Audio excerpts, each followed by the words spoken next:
If the kitchen is the heart of the home, then the kidneys are in the laundry room. You may say, well, that's not too romantic, but if you've ever lived in a place without a washer and dryer, you know a home can survive without it, but it's mighty difficult. So it's not completely surprising we open with a series of washers that have defined Jack and Rebecca's relationship. The problem is, you can find a temporary fix without a kidney, but the heart?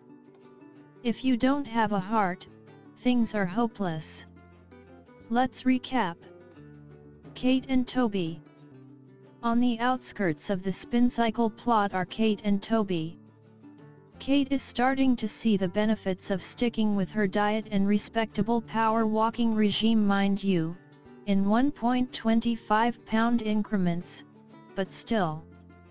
And then there's Toby, who dropped 8 pounds wearing regular clothes. Kate is supportive, but you can see the frustration.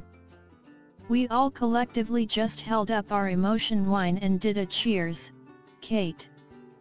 We get it, girl. That frustration is only compounded when she visits Toby, who has been actively breaking his diet with pizza and snack cakes and high fructose corn syrup. She calls him out on the binge, but Toby insists he's done dieting. After some back and forth, Toby agrees to stick with Kate, but it proves to be quite the struggle at dinner as Kate insists Toby gets the dessert she knows he wants anyway. As Toby gives in, it doesn't take long for Kate to follow suit. On the way home, she stops and picks up some powdered donuts, which we all know equals at least a quarter pound, because life is too cruel. Kevin and Randall. And speaking of cruel, let's catch up with Kevin and Randall's adolescence. Teenage Randall appears in a late-night study SESH after joining the football team, as roommate/arch-nemesis Kevin is trying to get to sleep. Having already completed his bicep exercises for the night, former Family Football star Kevin isn't having Randall's hours, causing him to move downstairs. Like most new age millennials and independent women, teenage Randall is trying to have it all, so he asks Kate what he should do to connect with Kevin, and she tells him to be more laid back. Kevin isn't having it, though he banishes Randall, and his milk and cookies, from the basement. They seem to have a bit of a ceasefire until game time because, as all men know, you take your frustrations out on the football field. Teenage Kevin and Randall break into a fist fight on the field while a Peter Gabriel song plays in the background, which seems strange for any other show, but This Is Us, after all. Of course Peter Gabriel was playing. Though not typically physical, adult Kevin and Randall still don't get along, even competing on their morning runs. Beth, being no less brutally honest than usual, calls out how strange it is to see them together and even compares them to Cain and Abel. Randall insists everything is fine, so we raise our emotion wine and cheers to Randall because we all know that's a lie. He tells Beth he and Kevin are having dinner with their mother tonight, so they'll be in late. In the office, Randall is dropping some solid futures jokes when one of his co-workers sees Kevin through the glass. When you're the Manny, you know how to stop a business meeting. He's come to the office to meet Randall for dinner, but when Rebecca has to cancel, that just leaves Cain and Abel the brothers to duke it out at a fancy restaurant. It's not long before Kevin's Manny persona pushes Randall out of the picture, literally, because selfies. When Randall doesn't recognize his co-star, Kevin asks him what his character's name was on the show. Randall can't tell him, because there's not much talk of weather futures on the Manny. Kevin bails on dinner. Randall chases after him, addressing how they've never really been there for each other.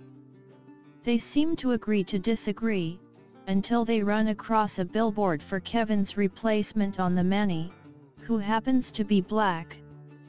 Kevin comments on it, admitting he thinks Randall got special treatment because he was black and adopted. History repeats itself when the two get into a fight, before it's interrupted by Seth Meyers. It's like a fictionalized / public version of Seth and Amy's Really Weekend Update segment. As Randall and Kevin drive home, Randall admits Rebecca really did favor him as they were growing up.